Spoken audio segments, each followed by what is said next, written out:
mungkin itu yang saya tahu, hukum perdata, mungkin hukum pidana.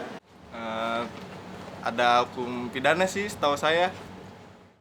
Sejauh yang saya tahu hukum yang berlaku di Indonesia itu banyak ya. Namun yang paling menonjol memang yang paling digunakan di Indonesia itu ada dua. Pertama adalah hukum pidana. Tentu hukum pidana ini diberlakukan pada orang-orang yang melanggar hukum. Nah, misalkan orang yang melakukan pembunuhan, tentu dia mendapat hukum pidana dan dia dipenjara. Nah, itu sebagai hukumannya. Kedua adalah hukum perdata. Hukum perdata ini lebih terkait pada bisnis, perjanjian dan sebagainya. Tentu kalau melanggar terhadap kesepakatan yang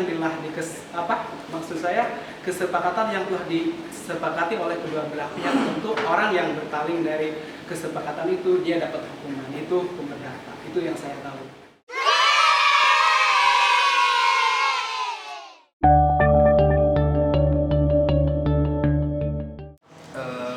Hukum perdata ya?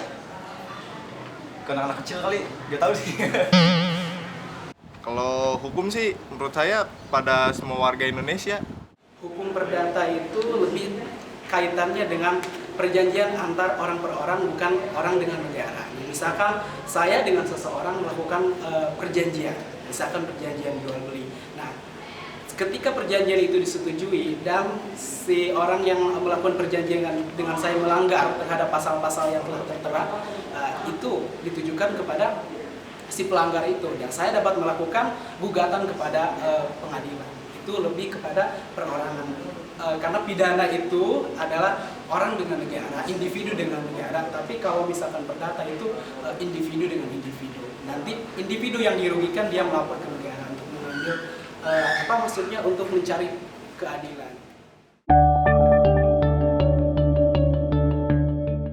Kayaknya kurang adil gitu ya. Penegak hukum tidak mampu menegakkan hukum, tidak tegas, masih dipengaruhi KKN.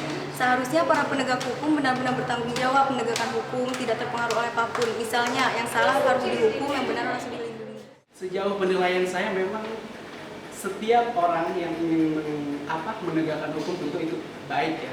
Namun pada kenyataannya saya sendiri belum puas ya, karena masih banyak pelanggaran-pelanggaran hukum yang terjadi. Misal seperti adanya suap terhadap hakim dan sebagainya. Sejauh ini saya belum merasa puas.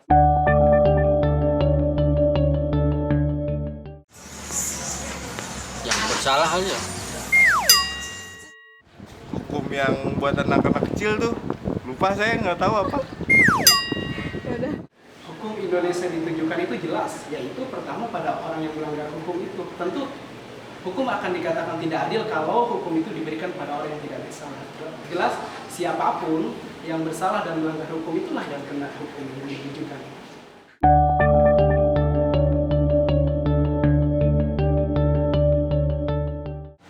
Ya mungkin kalau mungkin tergantung peraturan di Indonesia juga sih ya. Sebaliknya ya mungkin itu CP itu sendiri yang bertanggung jawab gitu buat kembaliin uang klien. Ini memang pada dasarnya ini CV itu semacam perusahaan ya.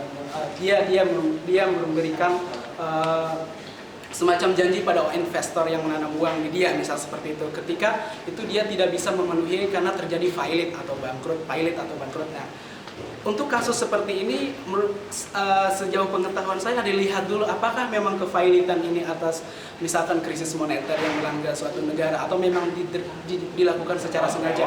Kalau memang failit ini dilakukan secara sengaja, tentu CCV ini harus dikasih hukuman. Tapi memang kalau ini krisis yang melanda, katakanlah seperti itu. Nah, ini perlu artinya artinya perlu kesepahaman antara investor dan pelaku usahanya itu. Jadi kalau memang kasusnya seperti ini bukan karena kesengajaan terjadinya kerugian, menurut saya akan lebih baik kalau itu diselesaikan secara kekeluargaan, karena memang bukan atas unsur kesengajaan kalau memang seperti itu kasusnya. Menurut saya orang itu harus dihukum karena orang itu bersalah. Perbuatannya bisa menimbulkan masalah, mengganggu, merugikan hak orang lain atau orang banyak, juga bisa merugikan dirinya sendiri. Sebenarnya ini dilema ya, dilema ini ya. Saya katakan dilema kenapa? Pertama, anak kecil memang belum dikatakan dewasa, setuju semua mengenai itu. Kedua, memang dikatakan dia itu memang melanggar hukum karena melakukan pencurian motor. Akan baiknya menurut saya kalau anak kecil ini masih di bawah umur, diberikan pembinaan dari semua pihak-pihak yang memang mampu untuk memberikan pembinaan hingga akhirnya si anak tersebut menjadi anak yang lebih baik.